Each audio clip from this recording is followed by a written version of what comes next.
We talk about health and healing on this channel. We talk about herbal remedies. We talk about gardening. If that is your jam and you don't mind listening to a crazy, quirky, unprofessional doctor who sometimes has a potty mouth, like, subscribe, comment, and let's dive into today's topic. I have already done a video on talking about stresses. There's 3 different types of stress, but I want to go over some symptoms of high cortisol with you. Disclaimer, educational purposes only. I'm not here to treat, diagnose, or give you guys any advice. You need to seek the advice of your own healthcare professional before you take advice from anybody on the internet. So I'm going to share with you my knowledge of high cortisol symptoms that I experience. The thing you gotta understand about cortisol, the hormone, it comes from our adrenals. It can disrupt other hormones. So you may be having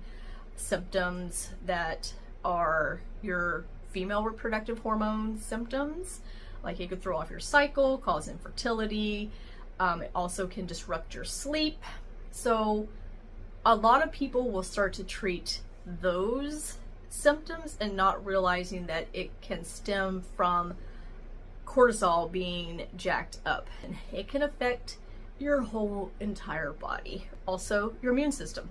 Okay, so knowing all that, that's why a lot of these symptoms that we're seeing of high cortisol can mimic or be the same symptoms as some of these other things. So like sleep disturbances. Okay, you're not getting enough melatonin. It's because it's disrupting all of your other hormones. So feeling tired all the time, having fatigue, you're like, oh, I just can't, might get up and go, got up and went.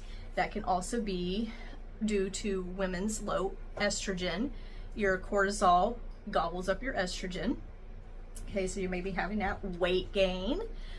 Not having enough estrogen can also cause you to gain weight. So having high cortisol levels can rob you of your estrogen and cause you not to be able to lose weight properly. Having irregular periods, mention that one. Low libido, low blood pressure or high blood pressure. Oh joys. Salt cravings, sugar cravings, hormone imbalances, talk about that.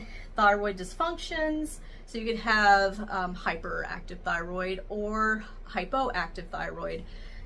Those can be symptoms that, you know, you'll go into the doctor and they'll treat you for a thyroid condition when actually the root cause of it was coming from some sort of stressor in your life throwing off your cortisol levels. Let's talk about some of the things, these 3 stressors that is throwing off your cortisol levels. There's your physical stress, there's mental emotional stress, and then there's chemical stress. So the physical stress, some of those can be over exercising, lack of sleep. You know, I took care of my baby, I took care of a sick, dying mom for 6 months, so I don't think I slept like at all for 6 months.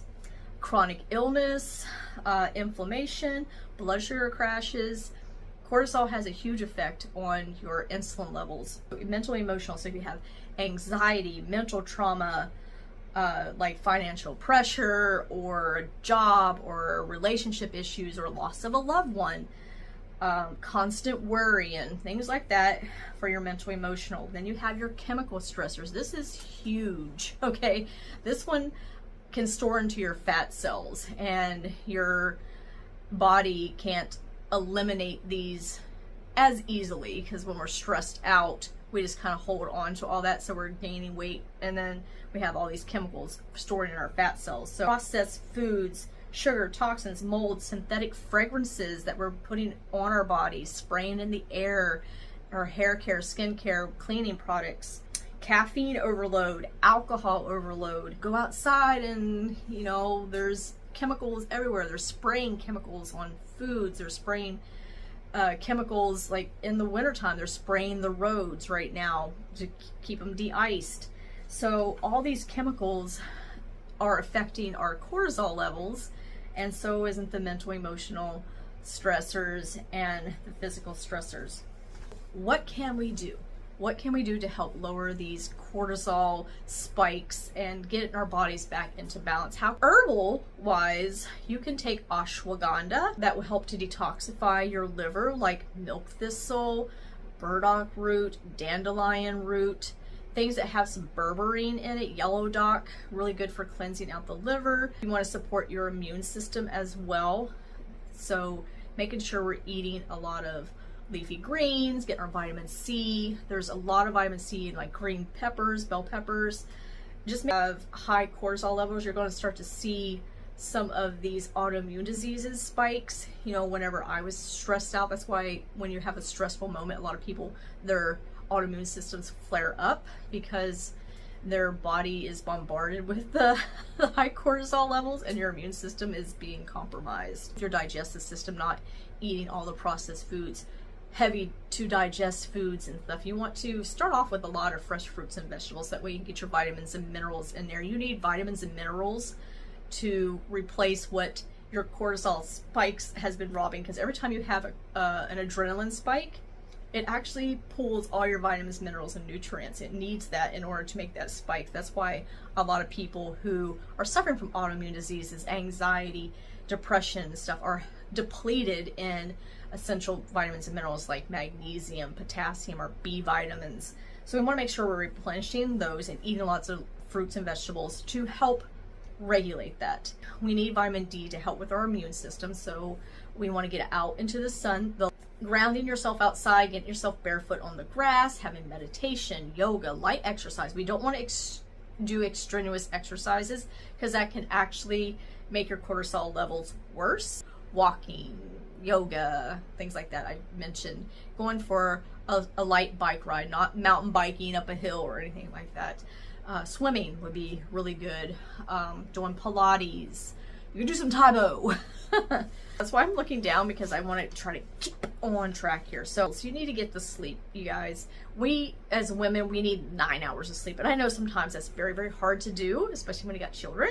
And making sure we're not eating before bed. We would do intermittent fasting, so our body is not spending so much time digesting things. Eat plant-based. You know, lots of leafy greens, doing smoothies, doing green juices like that for a couple of weeks. And then you start incorporating some other cooked foods into your diet. But all right, you guys, if you guys would do me a favor, please hit the thumbs up button, leave a comment. This helps pushes my videos out to the algorithm, and I'm working on trying to do better videos. I just don't have a whole lot of time for editing and stuff, so I ramble a lot. And you know, it's okay, I ramble. Somebody's coming down the hallway here. So anyway, you know what to do. Hit all my buttons, please. Push my buttons.